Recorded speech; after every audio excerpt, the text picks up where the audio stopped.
자, 오늘 설교 본문은 마태복음 26장 39절과 42절이 되겠습니다. 마태복음 26장 39절 그리고 42절의 두 구절이 되겠습니다. 그러면 마태복음 26장 39절부터 읽어보도록 하겠습니다. 조금 나아가사 얼굴을 땅에 대시고 엎드려 기도하여 이르시되 내 아버지여, 만일 할만하시거든 이 잔을 내게서 지나가게 하옵소서. 그러나 나의 원대로 마옵시옵고 아버지의 원대로 하옵소서 하시고. 아멘. 42절도 함께 읽어보도록 하겠습니다. 다시 두 번째 나아가 기도하여 이르시되 내 아버지여, 만일 내가 마시지 않고는 이 잔이 내게서 지나갈 수 없거든 아버지의 원대로 되기를 원하나이다 하시고. 아멘. 저는 방금 우리가 함께 읽은 마태복음 26장 39절과 42절 이 두 개의 구절을 가지고 아버지의 뜻이 이루어지이다 라는 제목으로 잠시 말씀의 은혜를 나누고 기도하도록 하겠습니다. 오늘은 성금요일입니다. 우리가 생각하는 시간 개념이랑 유대인들이 생각하는 시간 개념이 다르다는 걸 아시죠? 그 근거는 사실 창세기에 나와 있는 저녁이 되고 아침이 되니 이는 첫째 날이니라 라고 할 때에 시작된 겁니다. 그러니까 유대인들이나 이스라엘 사람들에게 하루의 시작은 저녁인 거죠. 하루에 태양이 넘어가고 저녁부터 하루가 시작됐다는 겁니다. 그러면 오늘이 성금요일이라고 하면 이미 우리가 생각할 때 금요일이 밝은 지 6시간 반 정도가 지난 것이지만 이스라엘 사람들이나 유대인들에게는 이미 12시간이 지나간 겁니다. 그렇게 생각하시면 돼요. 이미 성금요일의 절반 이상이 흘러가 버린 겁니다.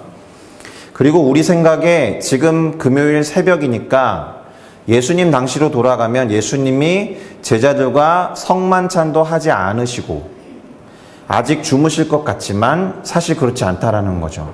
유대인들의 시간 개념으로 한다면 예수님은 이미 최후의 만찬을 통해서 성만찬을 제정하셨을 뿐만 아니라 제자들의 발을 씻어 주셨고 그 제자들과 함께 마가의 다락방을 나오셔서 감람산, 곧 올리브산이라고 부르는 부근으로 이동을 한 다음 베드로를 비롯한 3명의 제자들과 함께 겟세마네 동산에 오르셔서 기도를 하시고 배반한 가룟 유다의 인도를 받은 대제사장 무리에 의해서 잡혀가시고 여러 신문과 조롱을 당하시고는 십자가를 짊어지고 골고다의 언덕을 오르기 바로 직전 상태입니다. 지금이. 오전 9시부터 오후 3시까지 6시간 동안 십자가에 매달려 계셨다가 죽음을 맞이하게 될 거예요. 그러니까 지금 시간으로 계산하면 한 2시간 뒤 정도부터. 왜 그럴까요? 안식일이 되기 전에, 그러니까 안식일이라면 오늘이 금요일이니까 이따가 오후 3시에 죽으셔야 안식일이 되는 오후 6시 전에, 저녁 6시 전에 시체를 처리할 수 있기 때문에 그렇습니다. 안식일 전에 시신에 손을 댄다거나 그런 것들을 하면 율법을 어기고 부정한 것이 되기 때문에 유대인들이 왜 그렇게 서둘러서 사형을 집행하려고 했는지 이해가 되는 장면이기도 합니다. 그러니까 사실 다시 말씀드리면 오늘 저녁 6시가 안식일의 시작인 거예요. 안식일 시작 전에 시신을 처리할 수 있도록 이런 표현이 좋지는 않은데 예수님을 죽이고자 했던 유대인들이 볼 때는 예수님이 아주 적절한 시간에 돌아가신 겁니다. 그리고 오늘 함께 읽은 본문 겟세마네 동산에서 하셨던 그 기도, 그것은 잡혀가시기 직전에 하셨던 겟세마네에서의 기도가 되겠습니다. 그리고 그 기도의 핵심적인 내용을 기록하고 있습니다. 자, 그렇다면 겟세마네 기도하면 가장 먼저 떠오르는 것이 있으십니까? 무엇이 떠오르시나요? 아마도 오늘 읽어본 설교 본문에도 나와 있었듯이 고뇌하고 갈등하는 예수님의 모습이 아닐까 생각합니다. 십자가를 짊어지고 고통과 고난과 죽음의 길을 가야 하는 것이 누구보다도 싫었고 힘들었으며 어떻게든 피하고 싶어서 갈등하고 고뇌하는 완벽하게 인간적인 모습으로서의 예수님이 잘 그려져 있는 것 같습니다. 그런데 오늘 저는 조금 다르게, 아니 어쩌면 완전히 다르게 이와 같은 모습을 말씀드려 보고자 합니다. 일단 예수님은 제자들과 함께 기드론 시내 건너편으로 나가셨어요. 그곳에 있는 동산으로 제자들과 함께 들어가셨습니다. 그리고 하신 말씀이 첫 번째로 무엇이었느냐? 내가 저기 가서 기도할 동안에 너희는 여기 앉아 있으라, 이렇게 말하셨습니다. 오해하지 마셔야 되는 것은 여기서 기도하라고 하지 않았다라는 거예요. 내가 저기 가서 기도할 동안에 너희는 여기 앉아 있으라. 그리고 이때 너희는 누구를 말하느냐 하면 가룟 유다 이 자리에 없습니다. 그리고 베드로와 세베대의 두 아들 총 4명을 제외한 8명의 제자들에게 너희는 여기 앉아 있으라 라고 말하신 거예요. 왜냐하면 그 이후에 베드로와 나머지 2명, 그러니까 3명을 데리고 더 깊은 동산으로 들어가실 거고, 가룟 유다는 지금 예수님을 잡아가게 하려고 대제사장 무리들과 함께 있는 상태에 있기 때문에 그렇습니다. 그러니까 굳이 말하면 겟세마네 동산 초입에 8명을 남겨두시면서 하신 말씀이 그거예요. 너희는 여기 앉아 있어라. 그렇게 8명의 제자를 남겨두고 3명, 베드로, 세베대의 두 아들이니까 누굽니까? 야고보와 요한을 데리고 동산의 안쪽으로 더 깊이 들어가셨습니다. 그리고 당신과 함께 들어간 그 3명 있잖아요. 베드로, 야고보, 요한에게 뭐라고 말씀하셨느냐? 내 마음이 매우 고민하여 죽게 되었으니 너희는 여기 머물러 나와 함께 깨어있으라, 이렇게 말씀하셨습니다. 이때도 기도해라 라는 말씀 안 하셨습니다. 제가 왜 이거를 이렇게 힘줘서 말하느냐 하면, 이따가 왜 졸잖아요, 이 사람들이. 근데 1시 동안도 깨어서 기도할 수 없었느냐, 이렇게 묻지 않으셨다라는 거예요. 그래서 혹 어떤 교회에서는 1시간 동안 기도하는 근거 구절로 이 구절을 삼기 때문에 그렇습니다.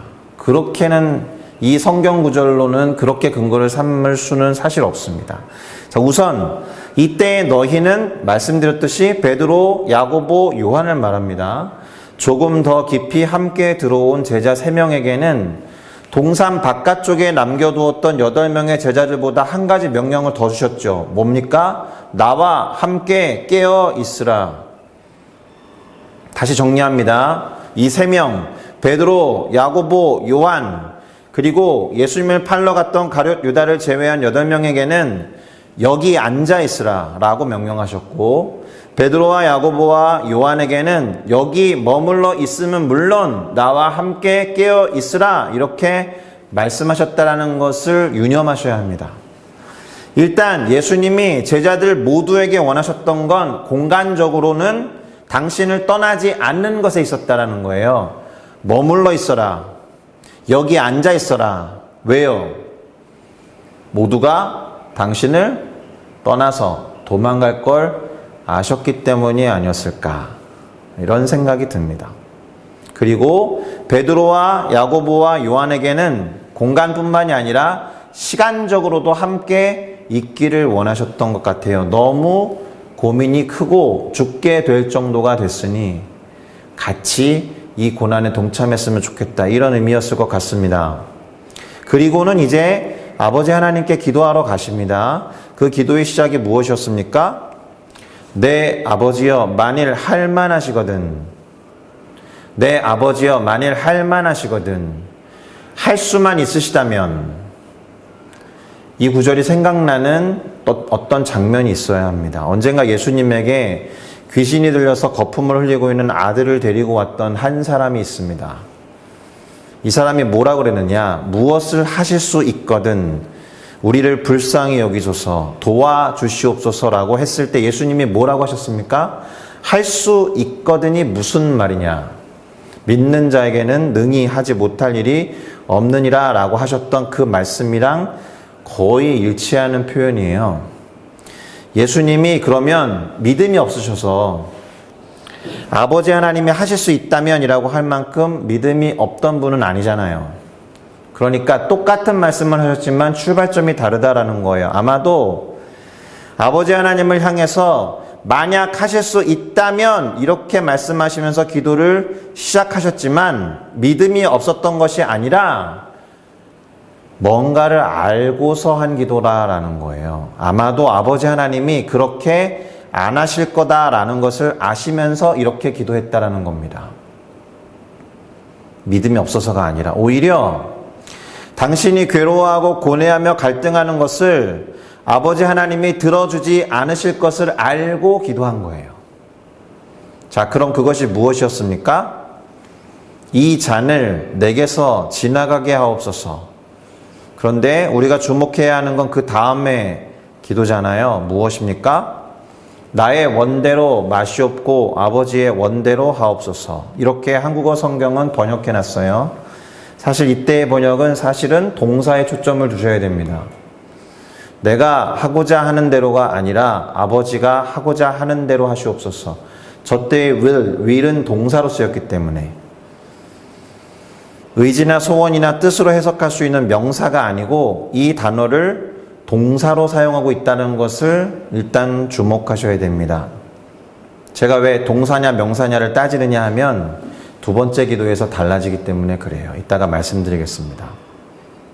자, 그렇게 기도하신 다음에 3명의 제자들에게 오셨는데 그들이 잠들어 있는 것을 보시죠.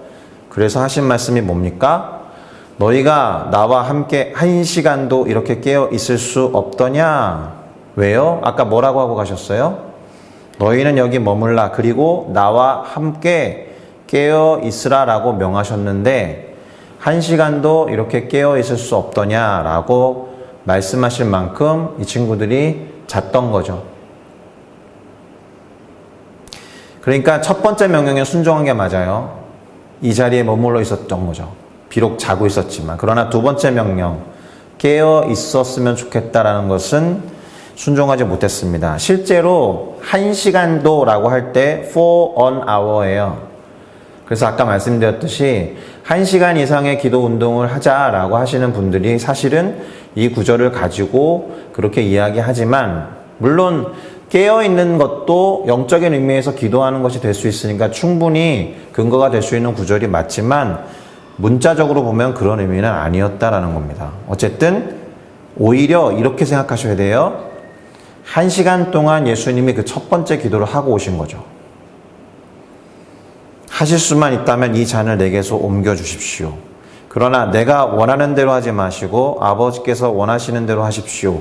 이 짧은 두세 문장을 1시간 동안 하실 만큼 간절히 기도하셨다라는 겁니다.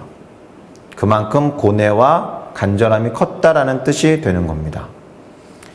그런데 이 3명의 제자들은 그 1시간을 깨어있지 못한 거예요.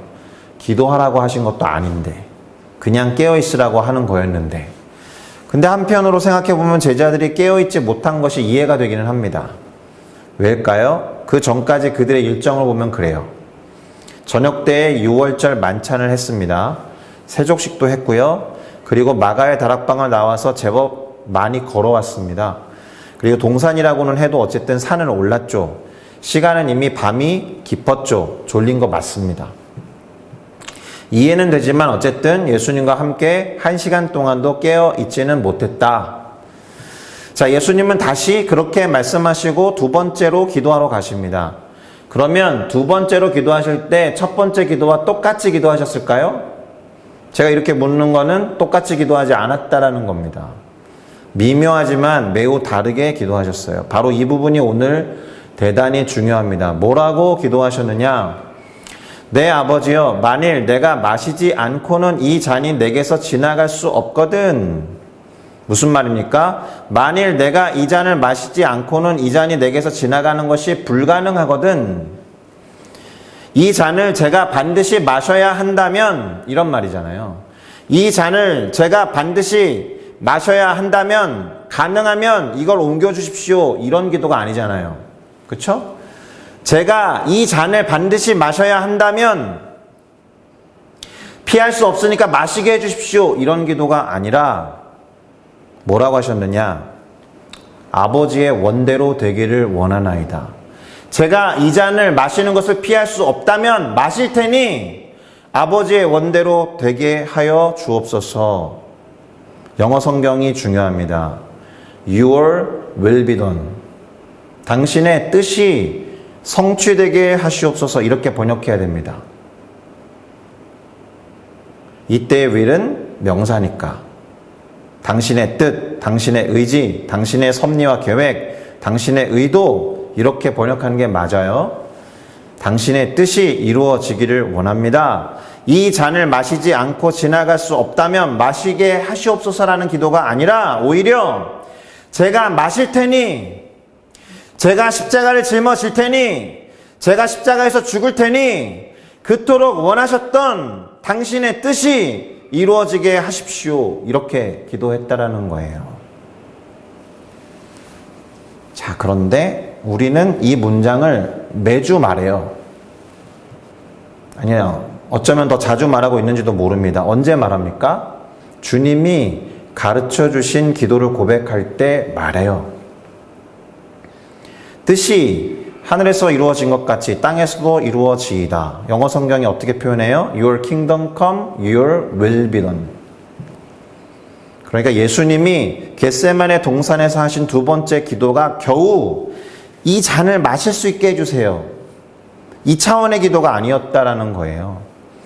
예수님의 간절한 기도는 무엇이었느냐? 하나님의 뜻이 이루어지게 하여 주시옵소서에 있었다라는 겁니다. 그리고 이 기도를 한 번 더 하셨습니다. 두 번째 기도를 마치고 제자들에게 왔더니 베드로가 깨어 있었어요. 야, 1시간 동안도 깨어 있을 수 없더냐라고 말을 들어서 그랬는지 어쨌든 깨어 있었어요. 깨어 있었는데 눈을 보니까 피곤해 했던 거죠. 그래서 예수님이 그렇게 확인한 다음에 마지막 세 번째 기도를 하러 가셨는데 본문이 뭐라고 기록하느냐? 또 그들을 두시고 나아가 세 번째로 같은 말씀으로 기도하신 후 두 번째의 기도를 똑같이 했다라는 겁니다.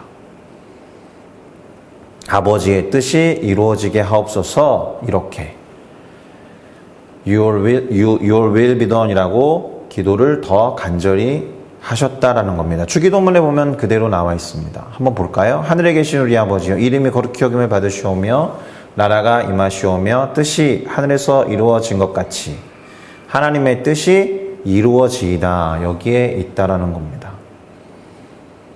우리가 겟세마네 기도에서 고뇌하고 갈등하는 예수님을 가장 인상적으로 꼽아요. 왜요? 십자가를 짊어지고 고통과 고난을 당하면서 죽음을 맞이하는 게 인간적으로도 싫으셨기 때문에 비록 그것을 피하고 싶다라는 소원을 아뢰지만 그래도 당신의 소원대로가 아니라 아버지 하나님의 소원대로 되기를 바랍니다 라고 기도의 샘플로 생각하고 우리도 그렇게 성숙하게 기도해야 됩니다 라고 저도 대단히 많이 말했거든요. 그러나 이때의 기도가 단지 그런 정도 차원의 메시지가 담긴 기도는 아니다라는 겁니다.